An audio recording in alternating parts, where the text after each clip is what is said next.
Another thing we saw in the emergency room all the time, people injured in these motor vehicle accidents, because the coyotes will bring these people across the border and they'll put them in a van and try and get them past the border checkpoint. Okay, and how do they do it?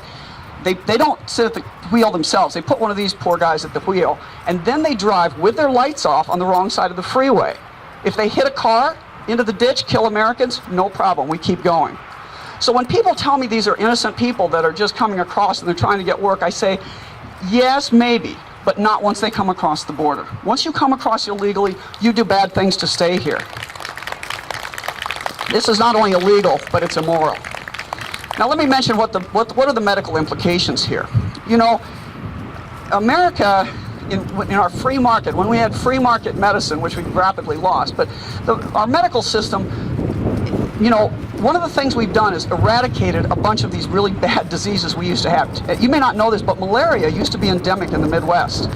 But we've gotten rid of it through good sanitation, through antibiotics, through different medical interventions. We've gotten rid of the really kind of bad diseases that were very bad to the population. When my father was a medical student in the 1940s, right, during and after World War II, the 2% of the medical student class died from tuberculosis, okay, because they weren't immune, and they came as students, they got exposed, and 2% died because we had no treatment. But modern science, we developed the treatment, and we started treating patients. Now, I'm telling you this because tuberculosis is a bad disease. People hear TB, and they think the TB test, and they kind of think it's fairly benign. It is not. It's a fatal disease.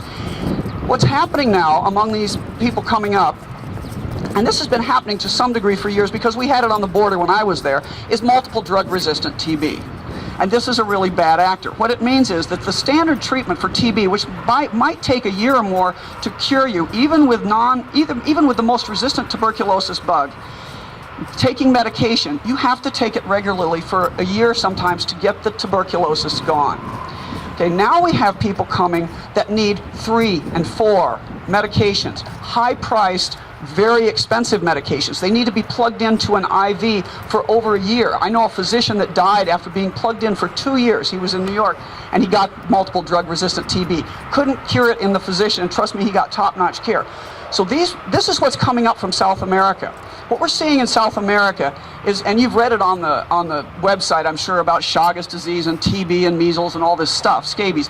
I'm not so worried about scabies. We can take care of that, and lice, we take care of that.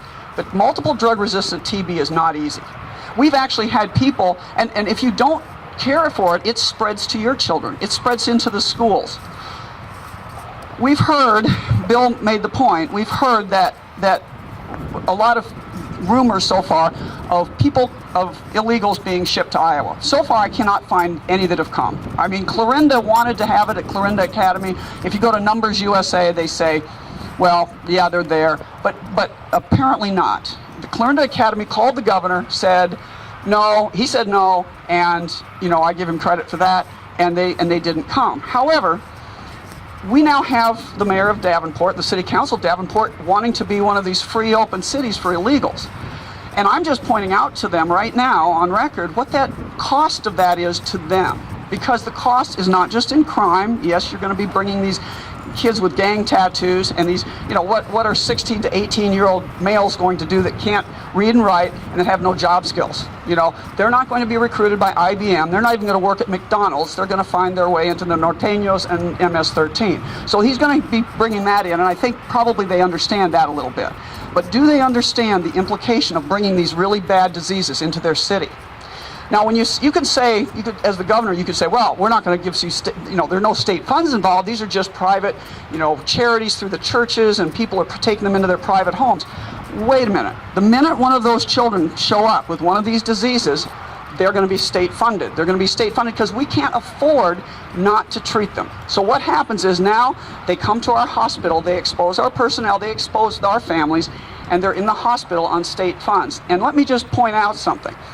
In the old days of America, we had tuberculosis sanitariums. We isolated, because we couldn't control it any other way, we isolated people to sanitariums. They've all been closed down. So they're going to come to our hospitals, and they're going to be in rooms, and although you might be labeled, you might hear that we have isolation rooms, we do not. Maybe at the University of Iowa, but we have 118 hospitals in the state, 88 of which are these rural hospitals like I work in. They have no isolation rooms. You can isolate somebody, you know, if somebody's got the flu, you might put them in the room and close the door, but the air circulation in these rooms is not hermetically sealed. It goes to all the rooms. So if you happen to be next door having your gallbladder out, and here's the multiple drug-resistant TB patient in this room, you're going to be exposed. This is the cost medically for this to happen. And it's a matter of numbers. Can we take 1 or 2 of these patients? Sure. Can we take millions? No, we cannot. We're talking about the cost of healthcare now. Can you imagine what this is going to do to the system? Again, what interest of America does this serve? So, what can we do about it at the Iowa level? Well, this is a subset of a general problem, I think. And I'm not here, I don't want you to think that I'm using this as a campaign stop. I am running for governor, so it's hard not to talk about the governor, because he is key to this. You need a governor that actually stands up for states' rights.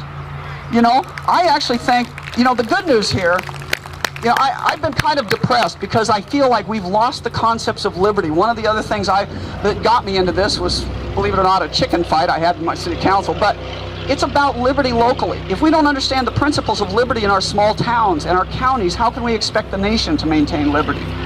Well, we need to remember that we have a state that's sovereign, as was said earlier. And I'm encouraged by things such as Idaho, that just nullified all the past, their houses of legislature just voted to nullify gun laws, past, present, future, that the feds would try to impose on them. Isn't that great? And what you learn from this, and regardless of what you think about marijuana, and I think it's kind of funny because my primary issue is small government and liberty. You know, that you've heard about the great right-wing conspiracy. The great libertarian conspiracy is we want to take over government, shrink government, and leave you alone. But people think we're here just to legalize marijuana. No, that is really not what we're here for.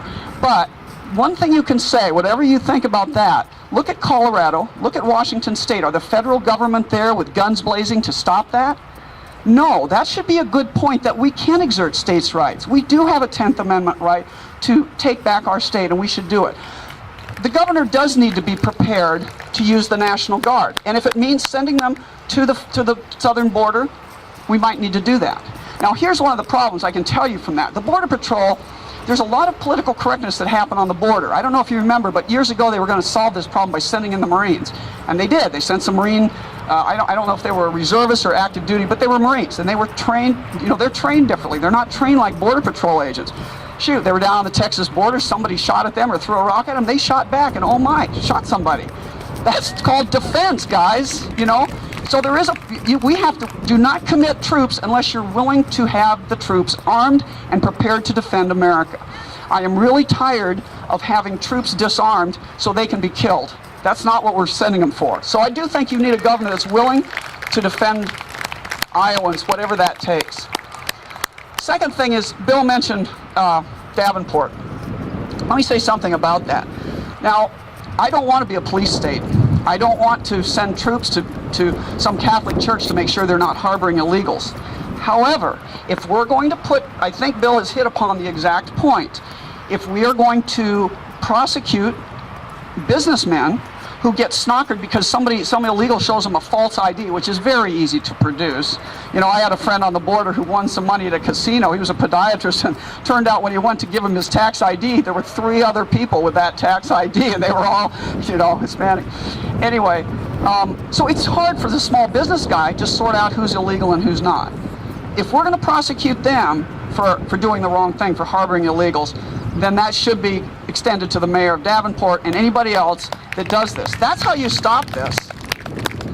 And as was said, as with so many things, we don't need to write a million little laws. One of the things I've learned that people don't understand the concept of liberty.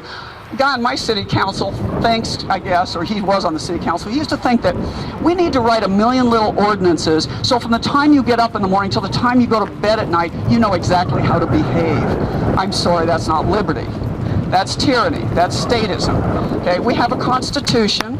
We stand on the Constitution. We use the Constitution for all the things that the great founders figured out that it would work for, and then we leave the rest to free people. You know, I think the worm is turning. Everywhere I go, you know, and it is tough. It's a tough sell as a libertarian when you go into a Tea Party, and they're primarily Republican, okay? You go into some some Christian conservative group, and they're primarily Republican, or they look at you like, you're kind of amoral. And I point out to them that honestly, the greatest fear of statists, of leftists, of socialists, is that the Christian conservatives and the constitutional libertarians get together, we shrink government, and all these bad social policies, all these bad, liberal-ass ideas that have never worked, they go away. We can do this, and it's happening around the country. It's happening in Iowa. I want to really thank Bill and his wife for putting this on and for turning, senseless mayhem into a positive word and the positive thing for the scholarship. And thank you very much for having me.